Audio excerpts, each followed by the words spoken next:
मेरे प्यारे देशवासियों, 70वें गणतंत्र दिवस की पूर्व संध्या पर आप सभी को मेरी हार्दिक शुभकामनाएं। यह दिवस लोकतंत्र पर आधारित हमारे गणराज्य के उच्च आदर्शों को याद करने का अवसर है।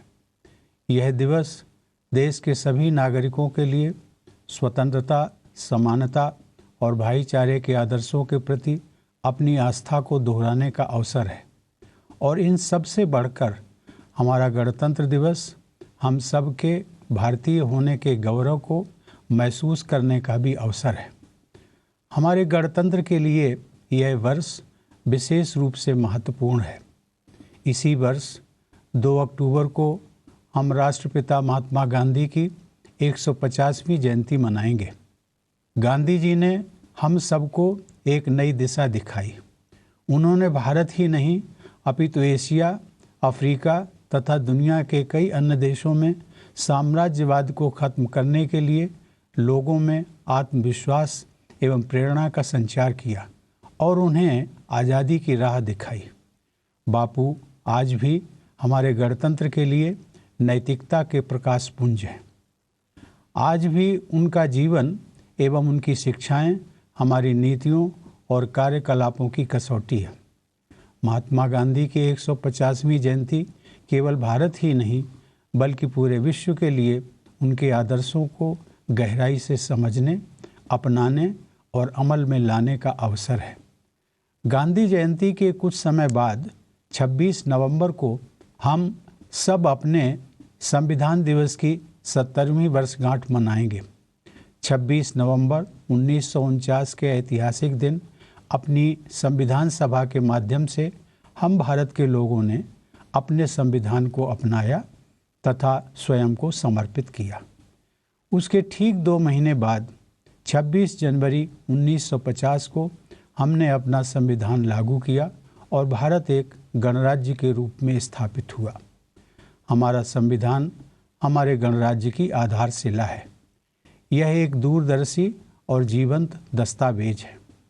उच्च आदर्शों और देश प्रेम से ओतप्रोत संविधान सभा के विद्वान सदस्यों ने इसकी रचना की। गणतंत्र दिवस के अवसर पर संविधान की रचना के प्रमुख शिल्पी बाबा साहेब डॉक्टर भीमराव अंबेडकर का योगदान विशेष रूप से स्मरणीय है। हमारा देश इस समय एक महत्वपूर्ण मुकाम पर है। हमारे आज के निर्णय और कार्यकलाप 21वीं सदी के भारत का स्वरूप निर्धारित करेंगे। एकजुट होकर अपने प्रयासों के बल पर इस सदी को भारत की सदी बनाने का अवसर हम सबके सामने है। इसलिए राष्ट्र निर्माण की दृष्टि से आज का यह समय हम सब के लिए उतना ही महत्वपूर्ण है जितना हमारे देशवासियों के लिए स्वतंत्र भारत का शुरुआती दौर था। स्वतंत्रता सेनानियों के उच्च आदर्शों पर चलते हुए हमने आज़ादी हासिल की। जनता को सर्वोपरि मानने वाले मूल्यों ने हमारे गणतंत्र को वर्तमान स्वरूप प्रदान किया। वही आदर्श और मूल्य लोकतंत्र और संविधान के प्रति हमारी अटूट आस्था में रचे बसे हैं। हम सभी भारतवासियों को इस वर्ष एक और महत्वपूर्ण जिम्मेदारी निभाने का अवसर मिलने जा रहा है। 17वीं लोकसभा के निर्वाचन के लिए होने वाले आम चुनाव में हम सबको अपने मताधिकार का प्रयोग करना है। इस चुनाव के दौरान हम सब अपने मताधिकार का प्रयोग अपनी लोकतांत्रिक मान्यताओं और मूल्यों के प्रति पूरी निष्ठा के साथ करेंगे। यह चुनाव इस मायने में विशेष होगा कि 21वीं सदी में जन्म लेने वाले मतदाता पहली बार मतदान करेंगे और नई लोकसभा के गठन में अपना योगदान देंगे। यह चुनाव सभी देशवासियों के लिए लोकतंत्र में अपनी सक्रिय भागीदारी निभाने का एक महत्वपूर्ण अवसर है। चुनाव के समय हम सब साझेदारी और समानता पर आधारित समाज की आशाओं और आकांक्षाओं के लिए अपनी प्रतिबद्धता को दोहराते हैं। हमारे लोकतंत्र की सफलता के लिए मतदान करना हमारा एक पुनीत कर्तव्य बन जाता है। मेरा आप सभी से अनुरोध है कि इस कर्तव्य का अवश्य पालन करें। हम सबको यह याद रखना है कि यह समय हमारे देशवासियों की आकांक्षाओं को पूरा करने और विकसित भारत के निर्माण की यात्रा में एक महत्वपूर्ण पड़ाव है। आज हम अपने सतत प्रयासों से गरीबी का अंत करने के निर्णायक दौर में हैं। देशव्यापी प्रयासों के बल पर गरीब परिवारों को आवास, पीने के पानी, बिजली और टॉयलेट की सुविधा मिल रही है। गांवों को शहरों से जोड़ने वाली सड़कें और पुल बन रहे हैं। शहरों में आवास तथा आधुनिक जन सुविधाएं उपलब्ध हो रही हैं। हर घर तक बिजली पहुंच रही है। हमारे युवा हुनरमंद होकर रोजगार की नई संभावनाएं पैदा कर रहे हैं। जो लोग अपना व्यवसाय करना चाहते हैं उन्हें बिना गारंटी के लोन की सुविधा सुलभ कराई जा रही है। हर गरीब व्यक्ति तक स्वास्थ्य सेवाएं पहुंचाने का एक व्यापक कार्यक्रम शुरू किया गया है। लोगों को जन औषधि केंद्रों में सस्ती दरों पर दवाइयां मिल रही हैं। हृदय रोग के उपचार के लिए स्टेंट जैसी जीवन रक्षक मेडिकल डिवाइसेस की तथा घुटने के इम्प्लांट की कीमतों में काफ़ी कमी की गई है। रियायती दरों पर डायलिसिस की सुविधा प्राप्त हो रही है। हमारे गरीब भाई बहनों के जीवन को बेहतर बनाने के लिए ऐसे अनेक प्रयास किए जा रहे हैं। देश के कोने कोने में मोबाइल फ़ोन तथा इंटरनेट की सुविधा होने से डिजिटल कनेक्टिविटी में क्रांतिकारी बदलाव आया है। बंदरगाहों, अंतर्देशीय जलमार्गों, बेहतर रेल सेवाओं, आधुनिक मेट्रो सुविधाओं, राष्ट्रीय राजमार्गों, गांव की सड़कों और देश के अंदरूनी इलाकों में किफ़ायती हवाई यात्रा की सुविधाओं से कनेक्टिविटी बेहतर हो रही है। आज यह देखकर प्रसन्नता होती है कि नवीनतम टेक्नोलॉजी को तेज़ी से अपनाते हुए हमारे किसान अधिक समर्थ और हमारे जवान अधिक सशक्त हो रहे हैं।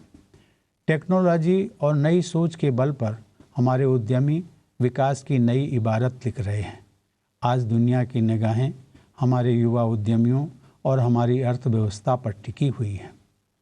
मेरे देशवासियों, देश के विभिन्न भागों में अपनी यात्राओं के दौरान मैं समाज के हर वर्ग के लोगों के साथ मिलता हूं और देखता हूं कि आम लोगों में कठिन परिश्रम और ईमानदारी से हासिल की गई उपलब्धियों के प्रति सराहना का भाव है। यह सराहना उन वरिष्ठ नागरिकों के विचारों में और भी साफ झलकती है जिन्होंने अभाव के दौर को देखा है। यह सफलता हम सब ने कड़ी मेहनत से हासिल की है। अनेक क्षेत्रों में हमने अभाव को प्रचुरता में बदला है।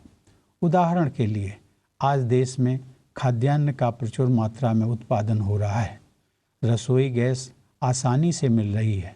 फ़ोन कनेक्शन लेना हो या पासपोर्ट बनवाना हो, बैंक में खाता खुलवाना हो या दस्तावेजों को प्रमाणित करना हो, इन सभी क्षेत्रों में सुधार और बदलाव दिखाई दे रहे हैं। महिला सशक्तिकरण के क्षेत्र में हो रहे सामाजिक बदलाव अत्यधिक महत्वपूर्ण हैं। हमारी बेटियां शिक्षा, कला, चिकित्सा और खेलकूद जैसे क्षेत्रों के अलावा हमारी तीनों सेनाओं और रक्षा विज्ञान जैसे क्षेत्रों में भी अपनी विशेष पहचान बना रही हैं। उच्च शिक्षण संस्थानों में पदक पाने वाले विद्यार्थियों में प्रायः बेटियों की संख्या बेटों से अधिक होती है। ऐसे बदलावों के बहुआयामी लाभ मिल रहे हैं। सबको साथ लेकर चलने की समावेशी भावना भारत के विकास का मूल मंत्र है। इस विकास के दायरे में हम सभी देशवासी शामिल हैं।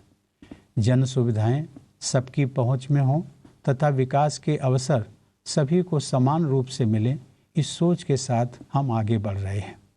देश के संसाधनों पर हम सभी का बराबर का हक है, चाहे हम किसी भी समूह के हों, किसी भी समुदाय के हों या किसी भी क्षेत्र के हों। भारत की बहुलता हमारी सबसे बड़ी ताकत है। हमारी डाइवर्सिटी, डेमोक्रेसी और डेवलपमेंट पूरी दुनिया के सामने एक मिसाल है। गांधी जी ने अपनी पुस्तक मेरे सपनों का भारत में लिखा है कि मैं ऐसे भारत के निर्माण के लिए कोशिश करूंगा जिसमें गरीब से गरीब लोग भी यह महसूस करेंगे कि यह देश उनका है। इसके निर्माण में उनकी आवाज़ का महत्व होगा, जहां ऊंच नीच का भेद नहीं होगा तथा स्त्रियों को भी वही अधिकार मिलेंगे जो पुरुषों को प्राप्त होंगे। इस संदर्भ में इसी माह संविधान संशोधन के द्वारा गरीब परिवारों के प्रतिभाशाली बच्चों को शिक्षा एवं रोजगार के विशेष अवसर उपलब्ध कराए गए हैं। सामाजिक न्याय और आर्थिक नैतिकता के मानदंडों पर जोर देकर समावेशी विकास के कार्य को और भी व्यापक आधार दिया गया है। टेक्नोलॉजी और नई सोच के बल पर समाज के हर वर्ग के लोग विकास की यात्रा में शामिल हो रहे हैं।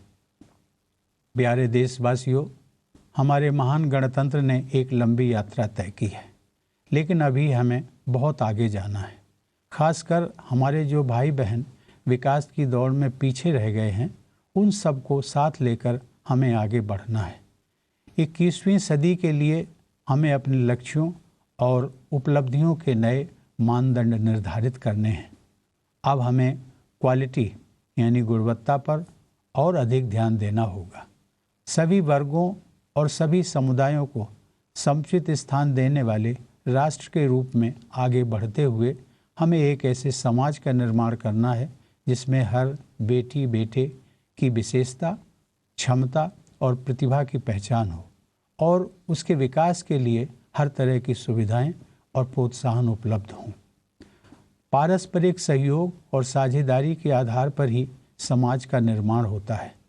चाहे परिवार की खुशी हो, व्यवसाय में प्रगति हो, समाज और राष्ट्र का निर्माण हो या फिर एक बेहतर विश्व व्यवस्था की स्थापना हो।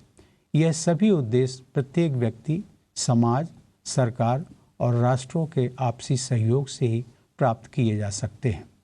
सहयोग और साझेदारी की यह भावना ही पूरे विश्व को एक ही परिवार मानने वाले वसुधैव कुटुंबकम के आदर्श का भी आधार है। विचारों के सहज आदान प्रदान, व्यापक संवाद और गहन संवेदनशीलता के माध्यम से साझेदारियां मजबूत होती हैं। संवाद और संवेदनशीलता की उपयोगिता जिस तरह परिवार के स्तर पर सहयोग के लिए प्रभावी सिद्ध होती है, उसी तरह यह समाज के वंचित वर्गों की भागीदारी के लिए भी प्रासंगिक है। हमें इन वर्गों की समस्याओं को सुनने, समझने तथा उनका समाधान करने की प्रक्रिया को निरंतर जारी रखना है। हमारी संस्कृति, परंपरा और जीवन आदर्शों में लोक सेवा का बहुत अधिक महत्व है। हम सबके हृदय में उन व्यक्तियों और संस्थाओं के प्रति सदैव सम्मान का भाव रहा है जो अपने सामान्य कर्तव्यों की सीमाओं से ऊपर उठकर लोक सेवा के लिए समर्पित रहते हैं। अच्छी नियत के साथ किए गए योगदान को मान्यता और सराहना मिलनी ही चाहिए, चाहे वह योगदान किसी व्यक्ति का हो, समूह का हो, निजी या सार्वजनिक संस्थाओं का हो या फिर सरकार का हो। मेरे प्यारे देशवासियों, देश हो या विदेश, हर जगह जीवन के यही आदर्श हमारा मार्गदर्शन करते हैं। हमारी यही सोच संयुक्त राष्ट्र के शांति मिशनों में, जलवायु परिवर्तन के मामले में, मानवीय सहयोग प्रदान करने में या फिर प्राकृतिक आपदाओं के समय राहत पहुंचाने में भी दिखाई देती है। परिणाम स्वरूप आज विश्व पटल पर भारत के योगदान की सराहना होती है और पूरे विश्व में हमारे देश को विशेष सम्मान की दृष्टि से देखा जाता है। मैं इस बात का विशेष रूप से उल्लेख करना चाहूँगा कि इन्हीं आदर्शों की बुनियाद पर हमारे गणराज्य का निर्माण हुआ है। लोकतांत्रिक लक्ष्यों को लोकतांत्रिक माध्यमों से, समावेशी लक्ष्यों को समावेशी साधनों से, करुणा और संवेदना से जुड़े लक्ष्यों को करुणा और संवेदना के जरिए तथा संवैधानिक लक्ष्यों को संविधान सम्मत साधनों से प्राप्त करना ही हमारे गणतंत्र की मूल आस्था है। हम सबको यह सदैव ध्यान रखना चाहिए कि अपने संविधान के माध्यम से हम भारत के लोगों ने यह सामूहिक संकल्प लिया है कि सभी देशवासियों को सामाजिक, आर्थिक और राजनैतिक न्याय दिलाएंगे। सभी भारतवासियों को प्रतिष्ठा और अवसर की समानता उपलब्ध कराएंगे। हर व्यक्ति की गरिमा सुनिश्चित करेंगे और भाईचारे की भावना को मजबूत बनाएंगे। अपने इस संकल्प के साथ हम सब अपने गणतंत्र की यात्रा में तेजी से आगे बढ़ रहे हैं। मुझे विश्वास है कि संवैधानिक आदर्शों के वाहक के रूप में आगे बढ़ते हुए हम भारत के लोग अपने गणतंत्र के लक्ष्यों को प्राप्त करने में निश्चित रूप से सफल होंगे। मैं एक बार फिर देश और विदेश में बसे आप सभी भारतवासियों को गणतंत्र दिवस की हार्दिक बधाई देता हूं और आप सबके सुखद भविष्य की मंगल कामना करता हूं। जय हिंद।